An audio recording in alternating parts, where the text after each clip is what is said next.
Hello, we hope you're doing well. Welcome back to another esports news episode. It's been a long weekend. We have a lot of great stories out there, all of which will be timestamped down below as usual. And as always, let's get into it.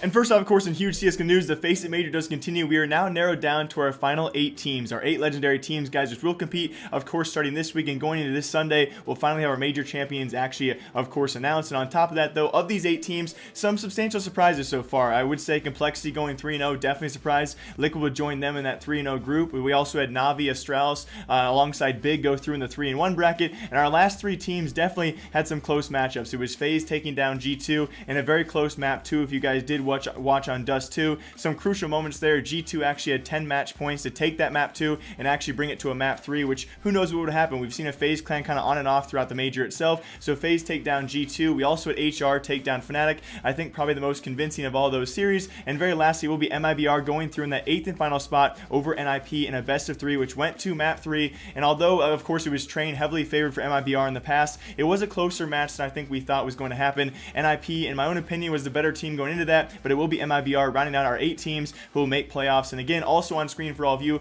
are those crucial playoff matchups. I think we're going to save for Wednesday my actual pick'ems for those playoffs, which do start very shortly after that. It's going to be a crazy playoff, so and these draws are going to bring some crazy things for all you guys who are of course playing the pick'em challenge as well. There's not going to be too many gold trophies after this one because I do expect some upsets, so stay tuned for that this weekend, guys. Going to be some great playoff matches. On top of that, though, of course, some team changes will be coming soon. Maybe some preluding to the fact of what teams are going to change anyone out there. The first of which we actually had Decay tweet out some problems about Fnatic. If you guys watch Fnatic throughout this major, you know, historically speaking, a very good major team usually does make playoffs. This time around, not too sure about that. Actually, some problems going on with that team for sure. We also had Daequan, one of their current members, respond to that tweet saying this. So obviously some turmoil in that roster. One of the teams out there we could see some potential roster changes for. And also a quick reminder as well for all you Swedish fans out there, we did have Red Reserve release Twist last week as well. He definitely could be a prospect for that future roster. On top of that, NIP not making playoffs, we definitely could see some Swedish shuffles coming back between those 2 teams. And also very lastly, some cool news as well. We did find out, confirmed this weekend, of course, Complexity doing very well, surprisingly so at this major. We did find out from one of their CEOs, that's going to be Jason Lake. He did confirm it was actually early 2018 where CLOUD9 offered him a huge offer and he turned it down because he believed in the Complexity project. And to remind you guys how brave this is, how respectful of a move this actually is by Def to, of course, deny that offer from CLOUD9. Arguably in early 2018, the top American team besides Liquid. If you take out MIBR from that equation, definitely one of the more powerful rosters in the scene. So for him to actually deny that offer at that time, he did. It was not this Complexity we're seeing right now, a huge upset Complexity, and just a lot of respect going his way, guys. But nonetheless, stay tuned for Wednesday as playoff matches do start up here very shortly, guys, and I expect some big surprises. And speaking of majors out there, of course, the DPC to start very shortly here with our first major being Kuala Lumpur. So some big announcements coming there as we do close out some of our qualifiers. This past weekend was actually a Chinese qualifier. Keep an eye out as we do have this next week and many other qualifiers finishing up. And we're going to see where these teams actually place themselves, especially some brand new teams out there who, of course, have acquired brand new rosters. The first of which we'll talk about is Burning's new team Aster, who surprised quite a few people and have actually qualified for their first major. That will be Kuala Lumpur out of the Chinese region. Now, it was no surprise to see teams like Vichy and, of course, PSG, LGD come out of that alive as well, but it was actually very surprising to see teams like Serenity and Newbie not make it out. It was actually Team Aster. If you guys did see this, they actually took down Serenity in the losers bracket to qualify in that top 3 spot. So very cool to see a brand new roster qualify for their first major. We'll see how they do there over that Kuala. And on top of that, a big surprise as Newbie. It was actually throughout group stages, Newbie beat PSG, LGD in their best of 3, but then fell short to Vichy Gaming, and unfortunately enough failed to actually make that top 3. So some big surprises here so far for our first qualifier, but again, we have the North American qualifier, South American qualifier, CIS qualifier with some great teams going through, and I cannot wait to, of course, give you guys those results as they do close out, and I cannot wait for our first major, especially at Kuala Lumpur. Also big announcements for the Russian qualifiers, the open qualifiers for the closed qualifiers. It was Russian streams only having a 2-minute delay instead of a typical 5-minute delay, obviously giving advantages to any teams or managers who want to spot wards and give that information to their teams. But don't worry, guys, Peter, my man PPD, actually took care of that very shortly. And speaking of at PPD, very lastly in Dota news today, and that will be his roster finally being signed. It was long awaited. We thought it was definitely going to be by last Friday the 15th, but it's now, of course, been officially announced, guys. NIP will pick up PPD and, of course, his roster, a pretty strong one at that, and that does mean as well, also officially announced this morning, they will get that last invite spot for the European qualifier for Kuala Lumpur. So we will see him likely at the first major if they do manage to make it through with that kind of roster, and then who their group play is likely selected against. It does seem they will make it through, guys, and PPD is now a ninja in pajamas.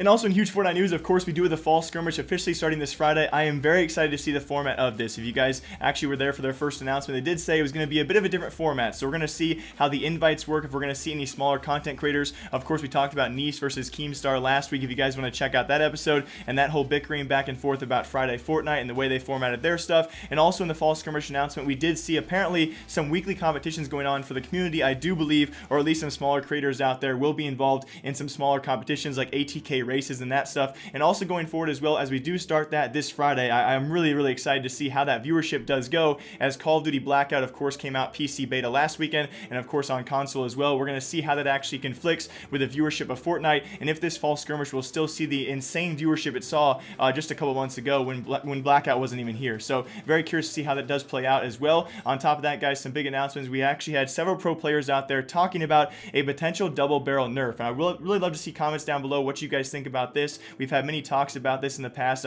especially ever since last week, where Epic actually took away the drum gun, the most OP and unbalanced weapon we've ever seen in the game, and finally they took it away. And now there are further talks about, of course, the grappler and double barrel shotgun duo there. We'll show you guys a Tfue clip in here in a bit. It was actually Daequan, though, taking to Twitter last night. A little TLDR for all of you guys who don't want to read those 3 tweets, which will be there on screen. TLDR, he pretty much does not want to nerf the double barrel, but actually wants to instead buff other weapons out there, other shotguns, that being the TAC, the pump, and the heavy, and pretty much taking away their timers. So that means the double barrel will still have, of course, its 2 fast fire rate, but when it comes to swapping double barrel to double barrel, if you have 2 DBs, it can be pretty OP, but they will still have that timer delay when you actually swap them. But for other shotguns out there, like the TAC, like the heavy, and of course like the pump shotgun, take away the timer altogether so they can actually compete with the double barrel. We also had Tfue comment about this as well, how OP the actual double barrel and the grappler combination actually is. Dude, imagine like looting up all game just so somebody could grapple double barrel you. Epic. Hope you're listening, man. Get it gone. Get rid of it. It's too much.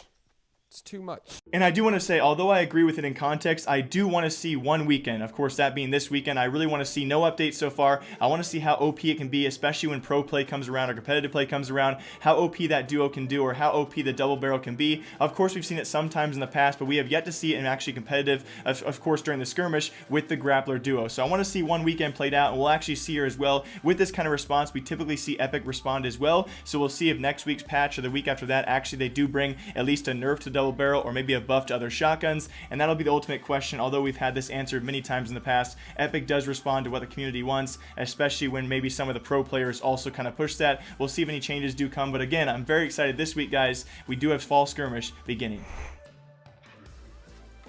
And also, of course, very crazy news for League of Legends. My favorite section to actually cover on Monday's episode, because there's been so many crazy things going on with playoffs and, of course, regionals, and now the gauntlet going on for North American and European side of things. I'm going to show you guys at the end of the segment, of course, our final Worlds teams. We're missing a few, but we have most of our play-in teams as well as our group stage teams already confirmed, and it's been crazy to see. I'm also very happy to see, we're going to break down North America first, the best team go through. I know, obviously, TSM definitely still an argument they should deserve a World spot after, of course, they're beating 100 Thieves in the regional qualifier third place match, and their best of 5, they beat them 3-2. Although a close series, there's definitely always going to be that debate now where 100 Thieves, do they really deserve their World spot? Team Liquid by far and away your best team. 100 Thieves, an iffy team, but I think still well deserved with how consistent they've been as a team, and definitely how things worked out this weekend. CLOUD9, your best third place team, and they will earn their play-in spot for Worlds, and definitely earned spot here. It was actually very funny how it worked out. The perfect sweep for the North American Gauntlet guys. It was Echo Fox taking down Clutch Gaming 3-0. It was TSM taking down Echo Fox 3-0, and in the finals, a brutal breakdown here, guys. Cloud9 beating TSM, surprisingly to my own self,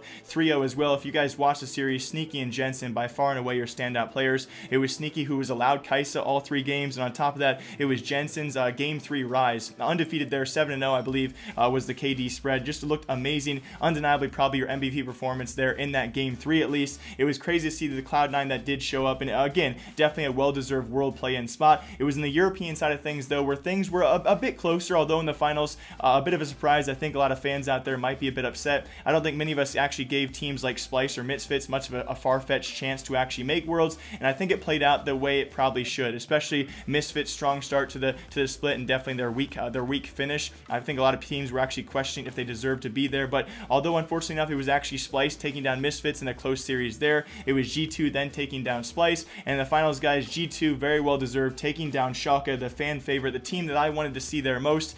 I would say a close series, but pretty much it was pretty dominantly sided there. G2 take that series 3-1. I do feel probably most bad for players like Vizicachi. This does mean 4 splits in a row now. Vizicachi has been in the regional qualifiers with a shot to make Worlds and has failed to do so. So you got to feel bad for players like that. But again, also on screen for all of you guys are our world play-in teams and our group stage teams. Of course, we have a few teams to actually go through themselves, but still, all in all, guys, all of our Worlds teams pretty much have been decided. Definitely well deserved. Our best teams will be there. The big question is, how is North America going to stand up?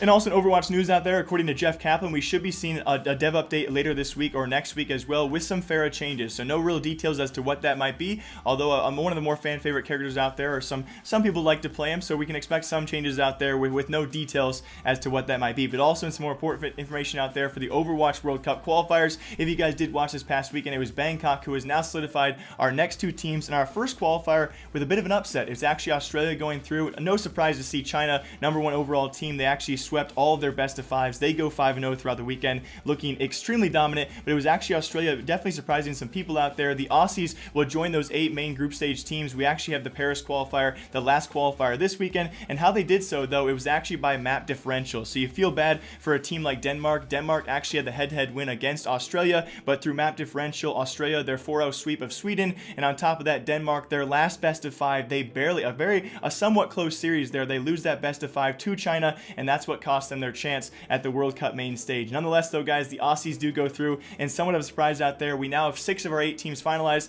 This weekend it will be the Paris qualifier until we have our 8 main stage teams to compete in the Overwatch World Cup qualifier. We'll continue to track that as well as other results out there, and of course our team changes and announcements coming very shortly here before Season 2 does hit. So very exciting stuff coming for Overwatch.